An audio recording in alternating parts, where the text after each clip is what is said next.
ഈ ശ്രീകൃഷ്ണൻ്റെ സ്വന്തം രാജ്യമെന്ന് പറയുന്നത് ദ്വാരക തമ്മിൽ തല്ലി ഒരു ആഭ്യന്തര കലഹം യുദ്ധം പോലെ ഉണ്ടായ ശേഷം പ്രളയം വന്ന് എല്ലാം നശിച്ചുപോയൊരു സ്ഥലമാണ്. കാരണം ഡോക്ടർ പറഞ്ഞ പോലെ അത് ചരിത്രത്തിൽ അത് വേണ്ട എന്നുള്ളൊരു നിയോഗം പോലെയാണ് സംഭവിച്ചിരിക്കുന്നത്. ഇപ്പോൾ അവിടുത്തെ ക്ഷേത്രം വീണ്ടെടുക്കാൻ വേണ്ടി ചില ശ്രമങ്ങൾ നടക്കുന്നുണ്ട്. അതിനെക്കുറിച്ച് എന്താണ് പറയാനുള്ളത്?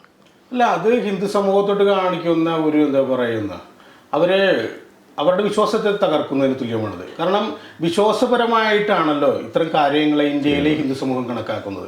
കാരണം ഇപ്പോൾ അയോധ്യ എന്ന് പറയുന്ന ശ്രീരാമനോട് ബന്ധപ്പെട്ട് വരുന്ന കാലടിപ്പാതങ്ങളോ അല്ലെങ്കിൽ അവനോട് ജീവിച്ചിരുന്നു എന്ന് പറയുന്ന കുറേ വിശ്വാസങ്ങൾ, അപ്പം അതിനെ ആരാധിക്കുക എന്നുള്ളതാണ്. അപ്പോൾ അതിനോട് ബന്ധപ്പെട്ട് തന്നെ ഒത്തിരി കാര്യങ്ങൾ ഇന്ത്യയിൽ നിലനിൽക്കുന്നുണ്ട്. ശിവനോട് ബന്ധപ്പെട്ടാകട്ടെ, ഇപ്പോൾ ഏതെങ്കിലും ഒരു കേരളത്തിൽ തന്നെ നോക്കുക, ഏതെങ്കിലും പാറകൾ, സീത കുളിച്ചു പാറ എന്ന് പറയുന്നതോ സീത അടുപ്പ് കൂട്ടിയ പാറ എന്നൊക്കെ പറയുമ്പോൾ അതെല്ലാം ആ ഒരു വിശ്വാസത്തിന്റെ ഭാഗമായിട്ട് വനവാസക്കാലത്ത് സീത കുളിക്കുമ്പോൾ അവിടെ ഇല വീഴാത്തൊരു പൊയ്കേണ്ടെന്നാണ് പറയുന്നത്. അതുകൊണ്ടാണ് അതിന് ഇലവീഴ പൂഞ്ചിരി എന്ന് പേര് കിട്ടിയത്. ഇലയൊക്കെ ചെറുതായിട്ട് വീഴുന്നുണ്ട്, അത് എന്നാലും വിശ്വാസമുണ്ട്. അപ്പൊ ഇത്തരം ഒരു വിശ്വാസമായിട്ടാണ് പോകുന്നത്. ആ വിശ്വാസത്തിന്റെ രീതിയിൽ നിന്ന് വളരെ പ്രകടമായ വ്യത്യാസം തന്നെയാണ്. അതിനെ എതിർത്തുകൊണ്ടാണത്. കാരണം വിശ്വാസം എന്ന് പറയുമ്പോൾ നമുക്കറിയാമല്ലോ, ഇന്ത്യയിലൊരു വിശ്വാസ രീതികൾ എന്ന് പറയുന്നത് ദൈവത്തിൻ്റെ മഹിമ നിലനിർത്തുക, ദൈവം ഞങ്ങൾക്ക് നൽകിയിട്ട് കാര്യങ്ങളെ പ്രകീർത്തിച്ചുകൊണ്ടുള്ള ഒരു ആരാധനക്രമം മുന്നോട്ട് വയ്ക്കുക എന്നുള്ളതാണ് ഹിന്ദു സമൂഹം എക്കാലത്തും അനുവർത്തിക്കുന്നത്. ഇതെന്ന് പറയുന്നത് ഹിന്ദു സമൂഹത്തെ സംബന്ധിച്ച് ഇത്തരം ഒരു കാഴ്ചപ്പാട് പുലർത്തേണ്ട ഇടമല്ല ദ്വാരക എന്ന് തീരുമാനിക്കപ്പെട്ടത് കൊണ്ടാണ് ദ്വാരക ഈ പറയുന്ന പ്രളയം വന്ന് നശിഞ്ഞു പോയത്. അപ്പോൾ ആ ഒരു ദ്വാരക വീണ്ടെടുക്കുക, അല്ലെങ്കിൽ ദ്വാരകയിൽ ഇതിനോട് ബന്ധപ്പെട്ട ഹിന്ദു സമൂഹത്തോട് ബന്ധപ്പെട്ട ആരാധനക്രമങ്ങൾ നടത്തുക എന്ന് പറയുമ്പോൾ ഈ പറയുന്ന യാദവകുലം കാട്ടിക്കൂട്ടിയ എല്ലാ തിന്മകളെയും നമ്മൾ അംഗീകരിക്കുന്നതിനെയും അതുപോലെ തന്നെ ഈ പറയുന്ന എന്താ പറയുക വിശ്വാസത്തിൻ്റെ ഭാഗമായിട്ട് കണക്കാക്കപ്പെടുന്നതിന് തുല്യമാണത്. അത് ഈ പറയുന്ന ഹിന്ദുമത വിശ്വാസത്തിൻ്റെ കാഴ്ചപ്പാടുകൾക്കെതിരെ തന്നെയാണ്. കാരണം ഹിന്ദുമത വിശ്വാസത്തെ സംബന്ധിച്ച് അത്തരമൊരു ഐഡൻറ്റിറ്റി അല്ലെങ്കിൽ അത്തരമൊരു ചിഹ്നം ആവശ്യമില്ലെന്നുള്ള തീരുമാനത്തിൻ്റെ ഭാഗമായിട്ട് പ്രകൃത്യ തന്നെ നശിഞ്ഞുപോയ ഒരു പ്രദേശമാണ് ദ്വാരക എന്ന് പറയുന്നത്. ദ്വാരകയുടെ ഒന്നും തന്നെ അവശേഷിച്ചില്ല. അപ്പോൾ അതിനെ വീണ്ടെടുക്കുക എന്ന് പറയുമ്പോൾ ദൈവത്തിൻ്റെ തീരുമാനത്തെ ചോദ്യം ചെയ്യാൻ വേണ്ടിയുള്ള ഒരു തീരുമാനമായിട്ട് ഒരു വക്താവ് ഇറങ്ങിയിരിക്കുന്നു എന്ന് പറയുമ്പോൾ അതിനോടൊപ്പം സഞ്ചരിക്കേണ്ട ഗതികേടിലേക്ക് ഹിന്ദു സമൂഹം മാറുമെന്നാണ് നമ്മൾ മനസ്സിലാക്കേണ്ടത്. കാരണം ഈ മസ്ജിദ് അല്ലെങ്കിൽ അത് ക്ഷേത്രം ആരെങ്കിലും മനുഷ്യരോ രാജാക്കന്മാർ വന്ന് തകർത്ത് നിർമ്മിച്ച ആ ഒരു അവസ്ഥയല്ല ദ്വാരക പ്രകൃതി ആ പ്രകൃതി തന്നെ ഇല്ലാതാക്കിയതാണ്. ദ്വാരക അവിടുത്തെ കൊട്ടാരങ്ങളും ആ രാജ്യം തന്നെ ഇല്ലാതാക്കിയതാണ്. ഇപ്പോൾ അതിനെയാണ് വീണ്ടെടുക്കാൻ ശ്രമിക്കുന്നവർ.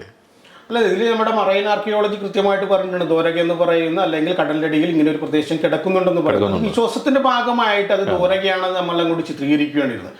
ഈ ഭൂമിയിൽ പല പ്രദേശങ്ങളും ഇപ്പം മെഡിറ്ററേനിയൻ സീയിലും ഈ പറയുന്ന കുറേ കാര്യങ്ങൾ കിടക്കുന്നുണ്ട്. അതുപോലെ തന്നെ നമ്മൾ ആഫ്രിക്കയുടെയും ഇന്ത്യയുടെയും ഇടയിലുള്ള കുറേ ഭൂപ്രദേശങ്ങൾ അല്ലെങ്കിൽ ഭൂമിയുടെ അടിയിലുള്ള ഈ ജലത്തിൻ്റെ അടിയിലുള്ള പ്രദേശങ്ങളെല്ലാം പണ്ടുകാലത്തെല്ലാം തകർന്നു പോയ പട്ടണങ്ങളാണെന്നൊക്കെയുള്ള വാദഗതി വെക്കുന്നുണ്ട്. എന്തായാലും ആർക്കിയോളജിക്കൽ ഈ ഗ്രൂപ്പ്, ഈ മറൈൻ ആർക്കിയോളജിക്കൽ സംഘം ഇത് അവിടെ ഉണ്ടെന്നുള്ള രീതിയിൽ ഒരു പട്ടണം ഉണ്ടെന്നുള്ള രീതിയിലുള്ള പഠനം നടത്തിയിട്ടുണ്ട്. പക്ഷേ ആ പഠനങ്ങൾ ദ്വാരകമായി കൂട്ടിച്ചേർക്കുമ്പോൾ ദ്വാരകയോടെ കൂട്ടിച്ചേർക്കുമ്പോൾ നമ്മൾ മനസ്സിലാക്കേണ്ടത് എന്നോ തകർത്ത് കളഞ്ഞ, അത് മനുഷ്യരല്ല, പറഞ്ഞതുപോലെ തന്നെ ഏതെങ്കിലും മറുവിഭാഗമോ അല്ല, തകർത്തത് കൃഷ്ണന്റെയും യാദവരുടെയും തിന്മകളുടെ ഭാഗമായിട്ടാണ്.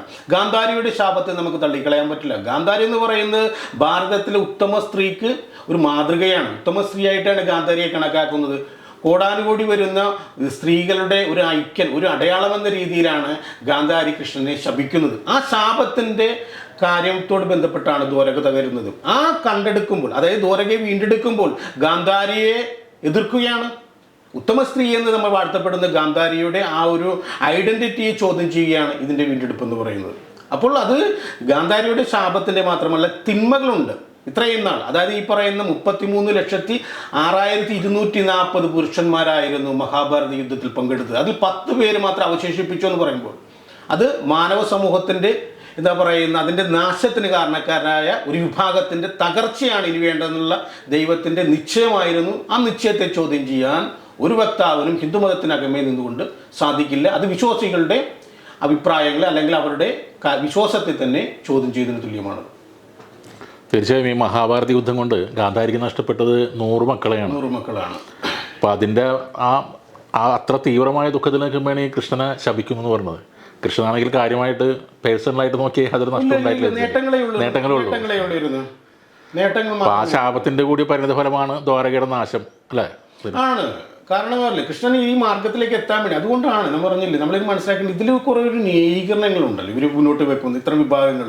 പക്ഷേ ഈ കൃഷ്ണനോട് ബന്ധപ്പെട്ട് വരുന്ന ചെയ്തികൾ നമുക്ക് ഈ ന്യായീകരണങ്ങളൊന്നും നമുക്ക് കൂട്ടുപിടിക്കാൻ പറ്റില്ല.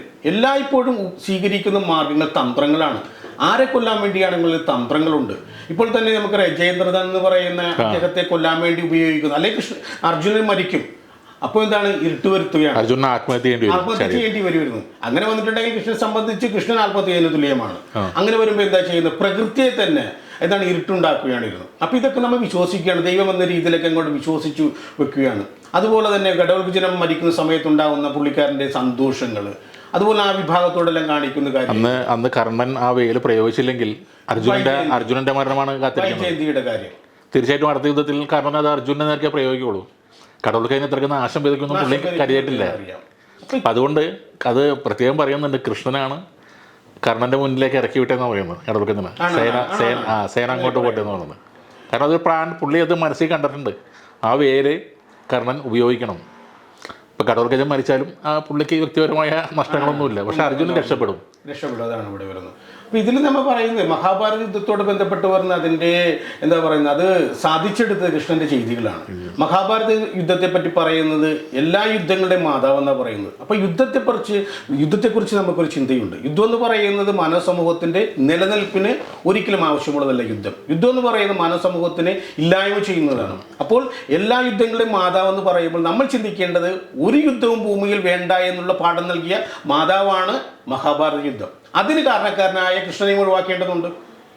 അതാണ് മഹാഭാരത യുദ്ധം നമുക്ക് നൽകുന്ന പാഠം എന്ന് പറയുന്നത്. അപ്പോൾ അതിന് കാരണക്കാരൻ എന്ന് പറയുന്നത് അതിൻ്റെ സൂത്രധാരനായിട്ടുള്ള കൃഷ്ണനോട് ബന്ധപ്പെട്ട ഒരു സമൂഹവും ഈ പറയുന്ന ഭൂമിയിൽ ആവശ്യമില്ല എന്നുള്ള തീരുമാനം എടുത്തതിൻ്റെ ഭാഗമായിട്ടാണ് ദ്വാരകയും അതുപോലെ തന്നെ യാദവകുലവും ഇല്ലാതായത്.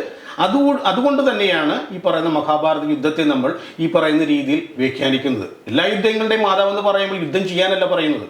ആ യുദ്ധങ്ങളിൽ നിന്നുള്ള കെടുതികൾ മൂലം ലോകം അനുഭവിക്കുന്ന തീരാ വ്യതകളുണ്ട്. ആ വ്യതകളോട് ബന്ധപ്പെട്ടവർ ഏറ്റവും വലിയ അടയാളപ്പെടുത്തൽ എന്ന് പറയുന്ന മഹാഭാരത യുദ്ധം തന്നെയാണ്. ആ മഹാഭാരത യുദ്ധത്തെ പ്രകീർത്തിക്കാൻ പറ്റില്ല എങ്കിൽ യുദ്ധങ്ങളുടെ മാതാവെന്ന് പറയുന്ന മഹാഭാരത യുദ്ധത്തെ നമ്മൾ അല്ലെങ്കിൽ ആ യുദ്ധങ്ങളെ തള്ളിക്കളയേണ്ടതാണെന്നൊരു കാഴ്ചപ്പാടുണ്ടെങ്കിൽ സ്വാഭാവികമായിട്ടും അതിന് കാരണക്കാരായിട്ടുള്ള ആൾക്കാരെയും തള്ളിക്കളയേണ്ടതുണ്ട്. അതുതന്നെയാണ് ദ്വാരകയുടെ കാര്യത്തിൽ സംഭവിച്ചിട്ടുള്ളത്.